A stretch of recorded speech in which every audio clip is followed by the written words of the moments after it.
This is the RuneScape that you remember from your childhood. Quaint, nostalgic, forgiving.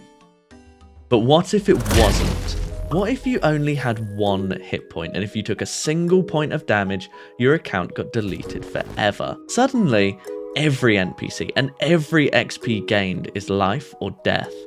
This sounds stressful and difficult, right? But what if we made it even harder? An island of safety for every old school RuneScape player is comfortably sitting behind protection prayers. These prayers prevent 100% of a specific style of damage indefinitely for the low cost of a handful of prayer potions. Well, let's take that island away. In this series, we'll be taking the game to its absolute limits. Not only will my account have one hit point, but it will also have one prayer point. I can still use every prayer, including protection prayers, but if I lose my only prayer point, my account will die and be deleted forever. Just the same as if I lost my only hit point. This is extreme nightmare mode.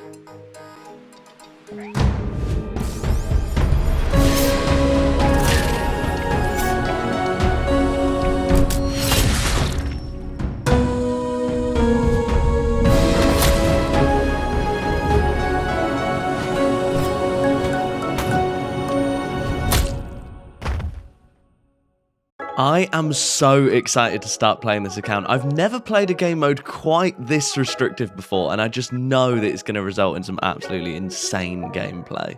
I'm starting with absolutely nothing, and so I think the very first thing that I need to do is gather some early GP. I've got my sights set on the Iron Dagger in this goblin house thing, but even though these goblins aren't aggressive, this is still very risky. One misclick and I'll be in deep trouble, seeing as my defense level is level 1. I can already tell this game mode is going to stress me out like nothing else. In this series, the long-term goal is to take down Olm himself, solo, all without losing a single hit point or a single prayer point. A truly insane challenge. But first, I need to get 100 GP.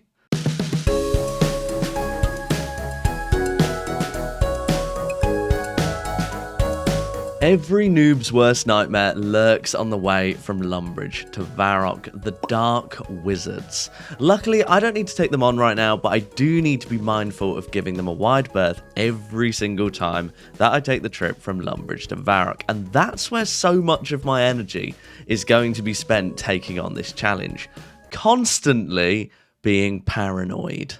At this point, I think it's worth asking, why? Why are you playing the game like this? Why are you doing this to yourself? Well, it stems from the immense amount of fun that I've had abusing bugs or weird game mechanics in the past, and the most severe restrictions, whilst going for the most insane goals, involve the most creative solutions, and Settled's Nightmare mode really seemed like a natural place to start bearing these things in mind, so thank you to him for inventing this game mode. Okay, so I'm thinking I'll sell like 5 of these per world, 56 GP per, so that's pretty good. So we should end up at somewhere around the 280 to 300 GP range. That's pretty good. Thus far, I've told you the overall series goal, but I haven't told you what I'm going to be doing first, and the answer to that question is the Waterfall quest. This quest has claimed the lives of countless hardcore Iron Men, and they all had at least 10 hit points to play with. Aggressive hill giants, moss giants, fire giants, honestly, so many giants in this quest, who knew? Hobgoblins, shadow spiders that drain your prayer, zombies, skeletons, you name it. This quest has got it. So taking it on at level 3 combat on an account that can't lose a single hit point or a single prayer point is going to be a monumental challenge. Right, so we've got 317 GP and we are going to head over to the Aubrey rune shop to start, and we're going to grab the runes that we need for the Waterfall quest. And the runes that we need are obviously 6 air runes, 6 earth runes, and 6 water runes. Right, that should be... Surprise, motherfucker! Oh my god. I did not notice that mugger on the way in. Hopefully I didn't run too close to him, because I'm pretty sure they are aggressive. Right, we've got the runes that we need. We'll shut the door, and we're now going to be heading over to Castle Wars. Now, this is the west side of the map is definitely a lot scarier than the east.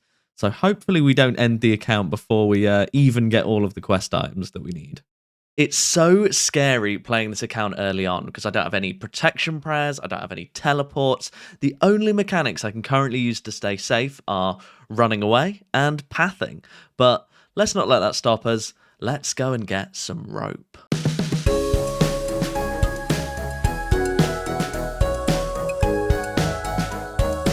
Okay, we made it to Port Khazad, which is where we wanted to end up. And the reason we're here is to grab some ropes. Now, what is the value of those? Oh, God, it's quite high.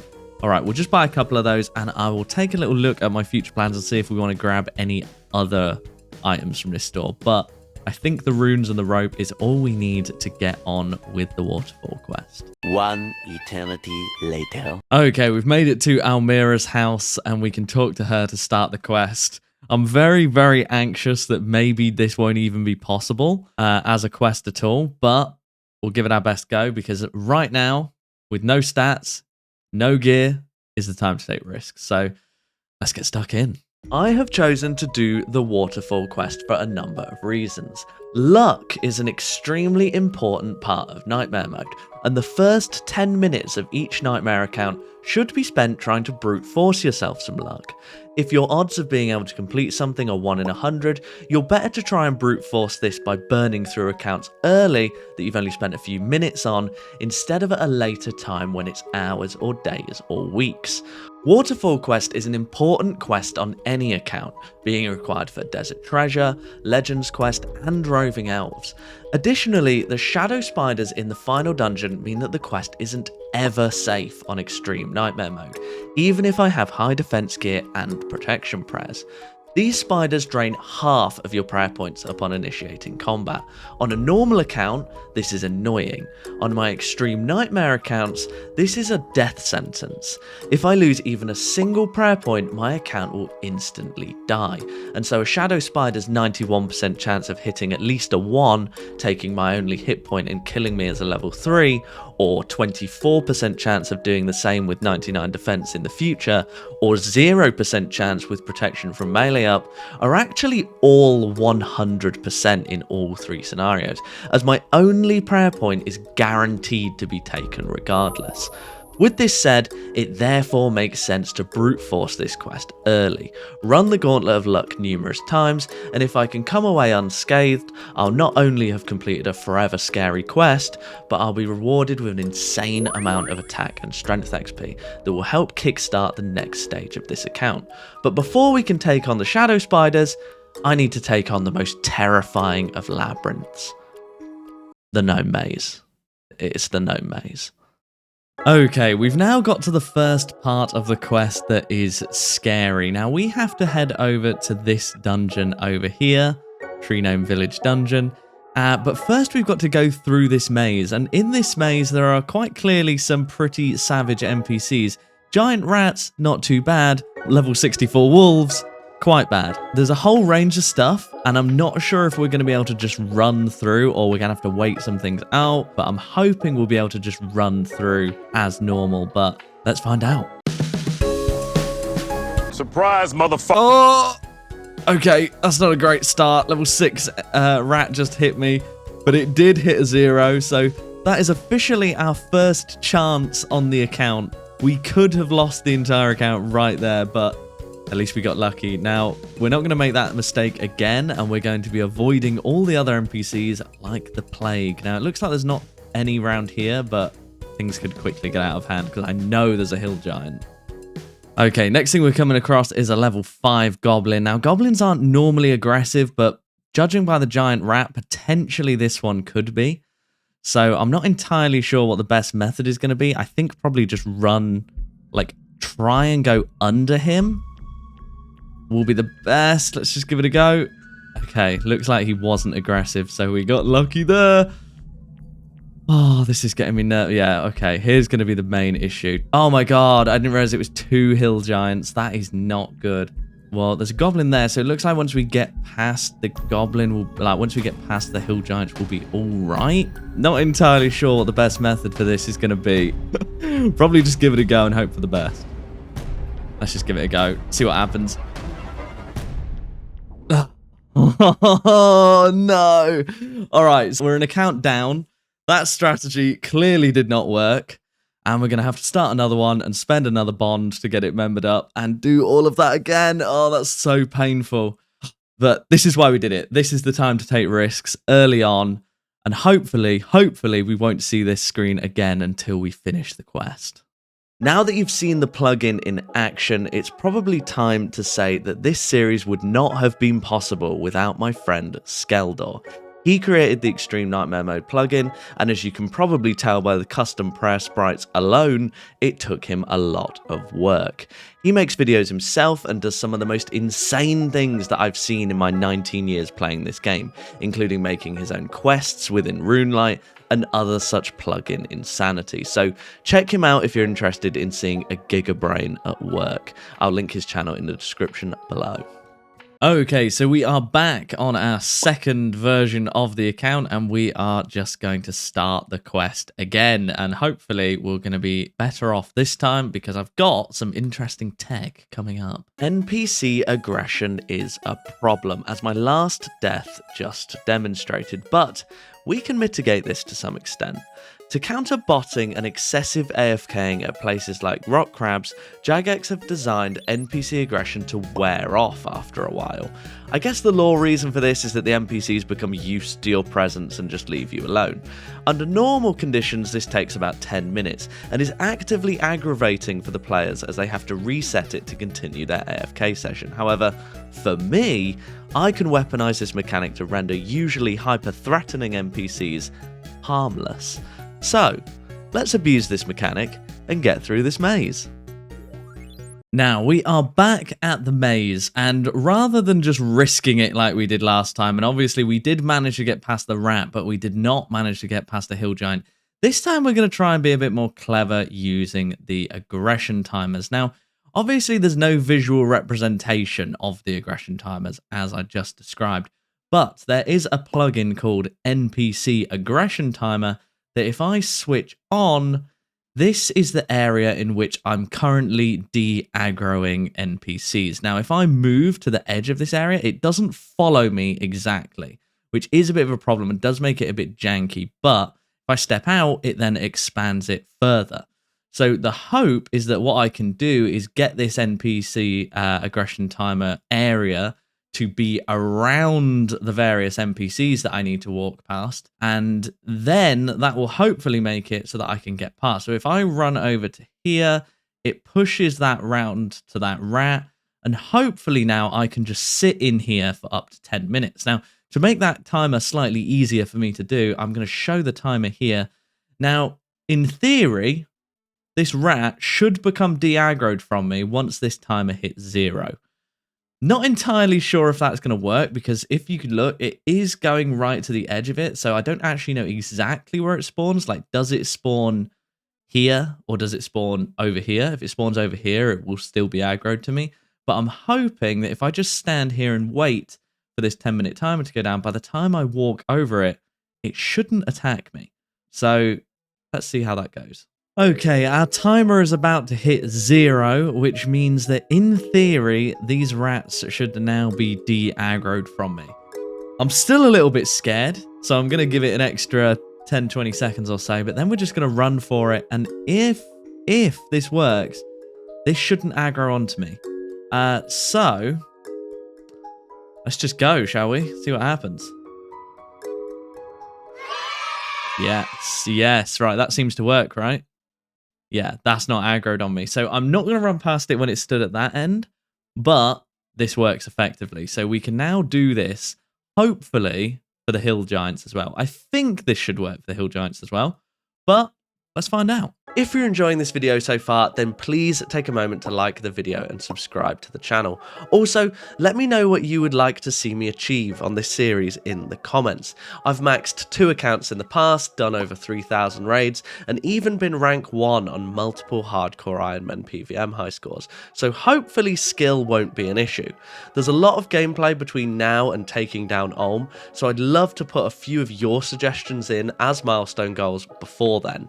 Bonus points for if these mini goals help me to defeat Ulm himself. Now, we are coming up on the hill giants, and one of the tricky things with this, I mean, I say plugin, it's not really a plugin. This is happening regardless. Like, this is just happening in the game, but the plugin just gives you a visual representation of it. Is that you don't really have too much control of how far it stretches. Now, that's stretched to there, which is obviously not far enough. It looks like what I'm going to need to do is run over this line and back again, and hopefully that will give me enough range on it. So there we go. It now certifiably looks like those hill giants are covered. So now we just need to wait behind here for 10 minutes again, wait for the de-aggro to go all the way through, and then we should just be able to run around and ignore the hill giants. Okay, this is going to be definitely one of our most powerful tools going forward, just waiting for the de-aggro.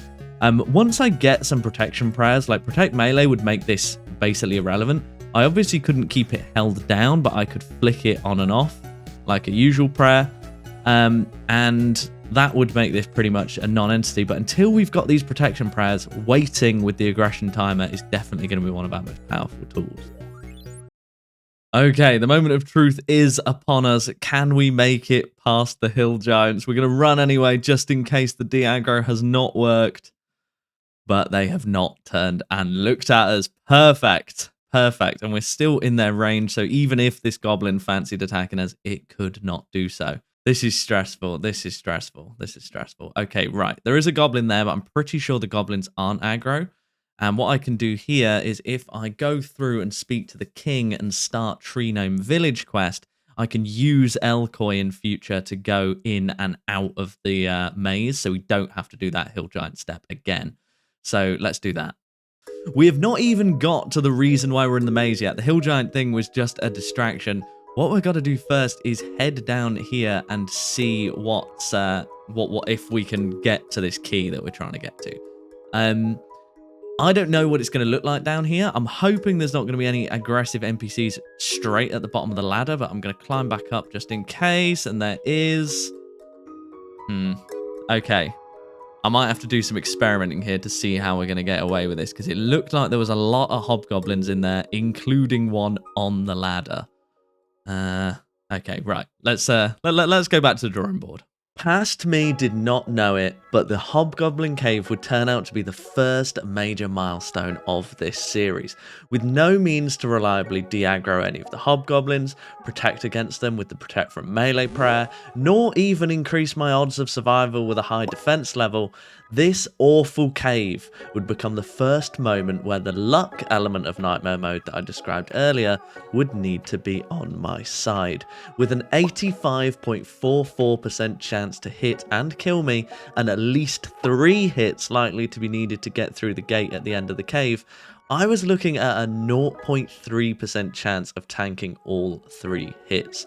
Statistically, if I created 300 accounts, only 1 of them would get through 3 hits unscathed. These odds were gargantuan, and I was ready to slave away, making accounts over and over and over and over to get it done. Okay, so I've done a little bit of testing, and I'm going to be real.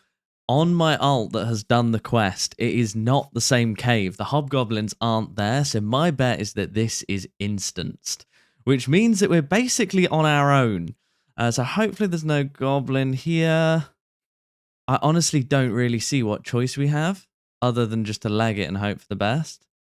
Because we're obviously in this radius here, which if we can stay in here for a long period of time, we can survive, but it's only up to here, and then once we get past that line, it will reset. So I don't really see what we can do, and I think our best bet is just to leg it and hope for the best. Seeming to ignore us at the moment. 0. Come on, can I get in? No! How do I get the key? How do I get the key? I thought I could at least just run in there. Oh no, what do I do? Okay, right, we're going to have to make a 3rd account and have another go and see how we get on. Okay, we have just started this quest again for a 3rd time, and I'm starting to worry that it might be impossible without alternative accounts. Okay, we are back here on version 3, and I don't really think there's much choice other than to just go for it. So Let's hope for the best. We're actually going to go for the key this time, which we did forget to go for last time. I'm hoping the NPCs in here won't be aggressive. Okay, looks like the key... the NPCs in there definitely are aggressive. Okay, right. We're going to have to be a bit smarter about this because this is just not conducive, is it, really? Okay, we are back for our 4th attempt at this quest. But this time we managed to get a, that random event that gives you the camo top on the way.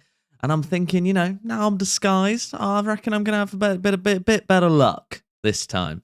So, yeah, let's get lucky, shall we? Right, let's just go for it. Oh, okay, we got hit by a zombie. Don't hit me. Oh my god, 0. Okay, I just need to get back up the ladder and then... Okay. Okay, we've got a key. We've got a key. But now we need to try and get into the locker with the hobgoblins around. And that is going to be a lot harder. Let me tell you that for free. I'm stressed. I am stressed. Okay, this is looking like quite a clean world, so it is time to just go for it, I think, and hope for the best. We've got the key. We just need to use it on the gate and hope we get hit some zeros. Let's go. Okay, it's quite clear, so if we get hit once here and then we get to the gate, we're good. Oh my god. Lucky. 0. Yes! That was so good. I don't know what it was. We sort of like corner stepped the one that was here so it didn't get on us. And then we got very lucky getting that 0. And we are in. And I believe we just speak to Golry and he gives us the pebble. Is that it? Oh my god. That was so good. Right, we're through that step now. I'm going to need to teleport out of here, aren't I? I'm going to have a look at the guide and see where I need to go to next. But yes, right, we'll teleport out of here. We'll either home teleport or we'll teleport to Castle Wars. But we've got it and we can move on to the next step. Yes! Safe to say that took a lot less time than I was planning for. 3 hits tanked, a 1 in 300 chance of survival, and I succeeded on the 2nd proper try. Absolutely crazy scenes, crazy RNG, and likely the luckiest this account is ever going to be. But Waterfall quest is not over, and the next step of the quest is by far the most lethal for regular hardcore Iron Men. After a brisk walk from Castle Wars to the location of our next trial of patience and luck, we entered Glarial's tomb. This is the cave that I'm by far the most nervous about. After the insane luck we just got with the hobgoblins, I'm hoping that I don't need to try and brute force this cave and that there's a clever solution behind it. Ah, past me. Luckily for you, there absolutely is a clever solution to this cave, but not a perfectly safe one. Remember how we got past the hill giants in the gnome maze earlier by waiting within their aggro range out of combat until they de-aggroed and wouldn't attack me? Well, this cave is going to rely on a much more sophisticated and lengthy version of that. Getting through this cave is going to take over 50 minutes, require perfect clicks and timing, and if my concentration lapses for even a moment, I could very easily be sent packing to Tutorial Island and account number 5. Okay, I have waited at the bottom of the ladder for 10 minutes, and so we are now safe within this red border. Obviously, the chest is off to our west, and the tomb is to our south, so we do need to go to the tomb. Oh my god! Oh my god. Okay, we got away with it. I thought we'd pass to the east of the pillar rather than the west. But right, we now just got to wait another 10 minutes. There are 3 main characteristics of Glarial's tomb: the ladder, the grave, and the chest, and I need to interact with all 3 of them. It sounds simple, but the danger is steeped in one fact: I cannot reach all 3 of these within 1 de-aggro square. Envision an airlock system. I can expand my sphere of de-aggroing forwards, but only by foregoing the safety previously laid behind me. The only truly safe tile from NPCs in the entire dungeon is here, by the ladder. By simply waiting at the bottom of the ladder for 10 minutes, I can expand my sphere to this range, and by pushing it out once, as you just saw me do, I can expand it to this range. As you can see, my previously laid safe area is rapidly dwindling behind me, and I still have a huge area of ground to cover in front that's swarming with zombies and moss giants. This is where the geography of this cave has been kind to us. The path to the tomb is a single tile wide, and so where it isn't safe, it's safer. And so this will be our first airlock checkpoint. Okay, so I've now stepped to the south and I've pushed my box all the way to the south.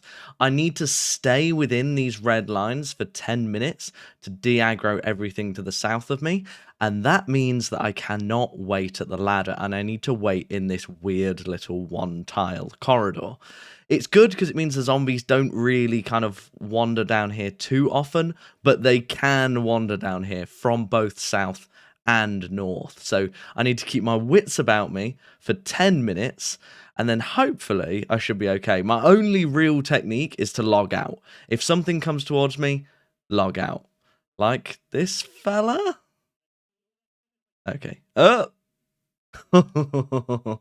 So I've been stood here for comfortably over 10 minutes now, so hopefully if I run over here, Stage 2 of the plan complete and the first dangerous step. So we should now be able just to run over here.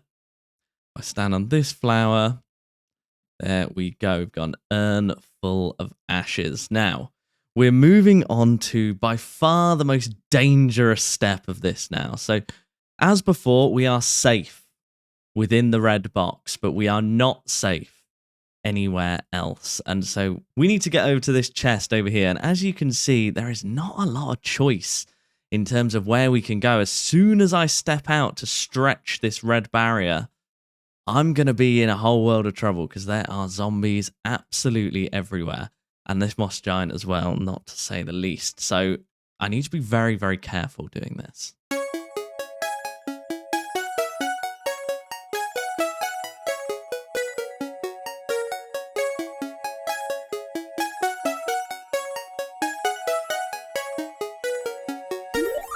Okay, we made our move. We made our move. Red box that I'm in is stretched over to that chest. So all I need to do is stand here in this corner. Now, this is not safe. We've got 9 minutes 42 to wait, and the zombies categorically do wander up here. We cannot have the choice to run south this time, so our only choice is to log out. And obviously that carries its own amount of risk. So there's going to be a lot of logging out here and hoping that we don't have to dodge skeletons and zombies too much.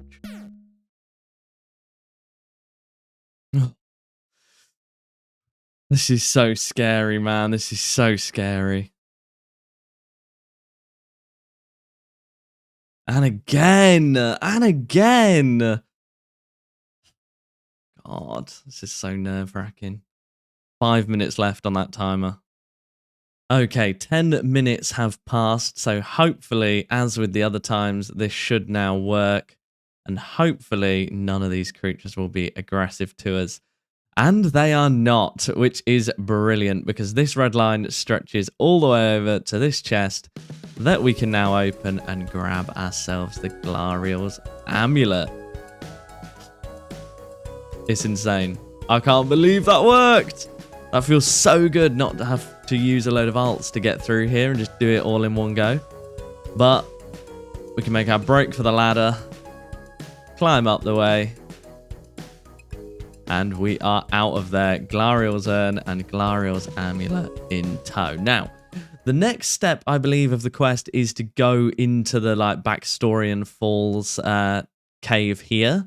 But we do need our runes for that, which I obviously had to drop to do this step. So we're going to head over to Lumbridge, make our walk back up to Varrock, buy some more runes, and hopefully this will be enough GP, and then come back here and hopefully finish the quest without dying. But that's never a guarantee on this game mode.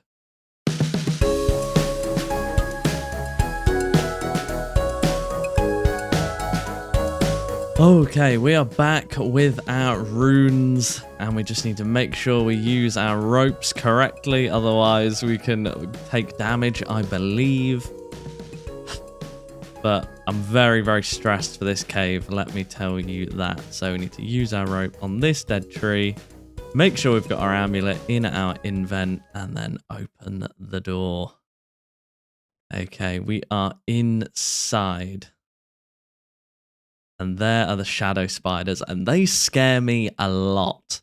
So we're going to attempt at least to use the same tactic that we did before, which is to stretch this box as much as we can, wait for the aggression to run out, and then just pray, pray that the boxes stretch in certain ways that mean that we can actually get there. Because if not, we're screwed.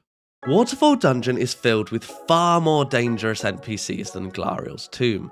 Fire giants and skeletons pose a significant threat with a 95.8 and 91.1% chance to kill me respectively, but the shadow spiders are actually by far the worst, with their insta-kill mechanic that ignores all prayers and defences. As described earlier, if a shadow spider hits you, it drains your prayer, and on an extreme nightmare mode account, losing a single prayer point kills the account immediately. Exactly the same as losing my last hit point would, meaning the shadow spiders have a 100% chance to hit and kill me.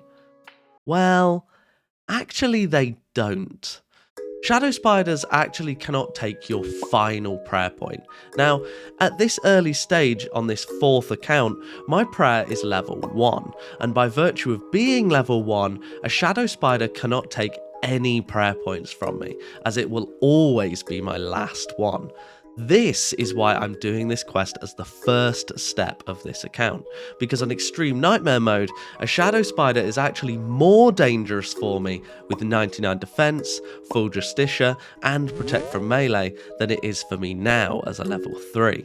Obviously, as I level my prayer, visually in the client my prayer level will still look like it remains 1, and I'll still only have 1 prayer point, but my prayer level will be increasing and prayers will be getting unlocked. So as soon as I get 2 or higher prayer, shadow spiders become a 100% kill chance. I mean, they're 91.67% right now, but still, it could be worse. This is just one example of how only having 1 prayer point and 1 hit point interact with Gillinor in an interesting way. So make sure to subscribe to this channel if you want to see weirder and wackier examples of this in the future of this series. So I took the liberty to expand the aggro range to here and wait 10 minutes. So as of right now, I'm free to wander in this cave. I've honestly no idea how I'm going to get through here unscathed. The layout of the cave is actually far more awkward than the Glarial's Tomb was for what I'm trying to do. Sitting within these doors is a very handy spot. However, we're actually in a bit of an awkward situation right now, which is that my de-aggro square is not covering the crate that I need to search for the key. As I was recording, I assumed it was randomly in any of the gates in this room to the east, so I thought I had a shot at getting lucky. But alas, no. Okay, this set of doors really helped with the de-aggroing. This box I'm currently in stretches all the way over to the fire giant, so let's pray that I'm lucky enough to get these keys on the first search, and I'm not. Getting to those other crates is going to be awkward. At this point, I had no choice but to just wait for an opening. Keep an eye on the skeletons as well as the shadow spiders and just make a run for it when it looked clear. So I just sat here and waited for more than 25 minutes, with my eyes scanning the entire time for an opening.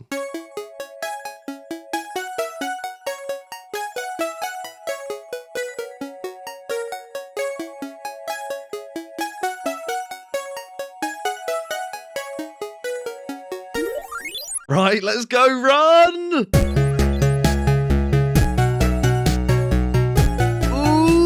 You did it, okay.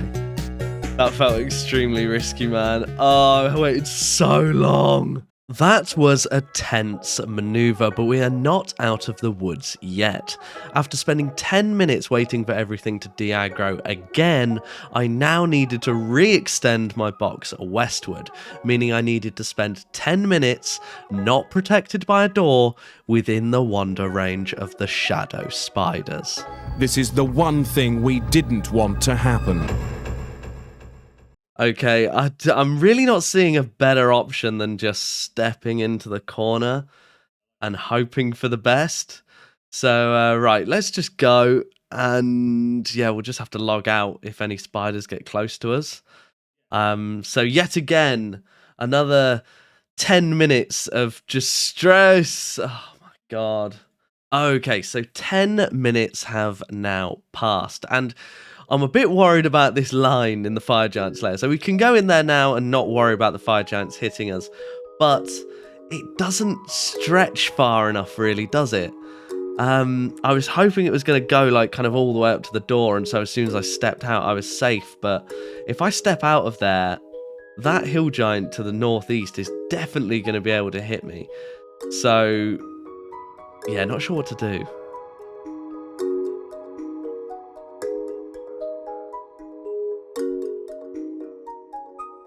Right, fuck it, let's go. Oh, okay, that wasn't bad as I thought it was going to be. He didn't even look. Okay. Okay, it is time to claim our reward, but this bit here needs to be done very carefully because you can definitely mess this part up. But we're on to the home stretch now. Oh God, I've got my left click set up still. Whoops. Let's fix that.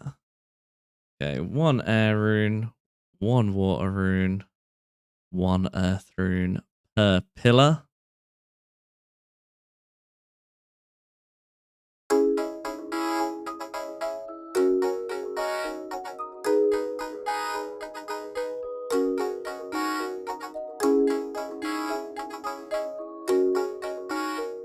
Okay, that's done. What's next? Use Glarial's amulet on the statue of Glarial. Okay, let's go. Stick that on there. Okay, the floor rises, and I need to use the urn on the Chalice of Eternity, I believe. And there we go. That is absolutely massive. I cannot believe that I got that done on this account.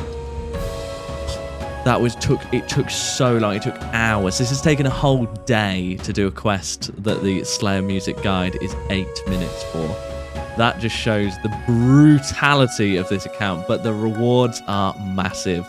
30 strength, wield adamant things, and 30 attack as well. That is absolutely massive. We've advanced 19 combat levels, and we are now 22 combat, and we're in a much better spot to do loads of the stuff that we want to do. So now any NPCs below level 10 will not aggress to us no matter what, and we're in a much better spot to train our defense up and become a lot more safe. So that was massive. That is massive to get done. I actually can't believe it. And with that, the episode goal is complete. I survived a 99.7% death chance and navigated 2 complex dungeons filled with high-level monsters as a level 3, all without losing a single hit point or a single prayer point. And I've been rewarded with some insane base stats to take into my next adventure. This video is just the beginning. My goal of taking down Ulm is well and truly still on, and I want you to experience the insane gameplay, risks, twists, and rewards that this account experiences on the way to that goal. And for this reason, I will be live streaming every moment of this series. I don't want you to miss anything, and I do want you to feel every heart-pounding moment. So join my Discord that is linked below. I notify in there every time that I go live. The stream is an insanely fun place to be, and as independently verified by Jagex, the best new old school RuneScape streamer is Frey! And so I hope to see as many of you there as possible over the coming weeks and months. Also, please don't forget to let me know in the comments what you want to see me achieve on this series. Ulm is the main goal, but there's a lot of gameplay between now and then, so let me know what you think would be fun, cool, or even possible on an account with these restrictions. Thank you for watching, and I'll see you in the next one.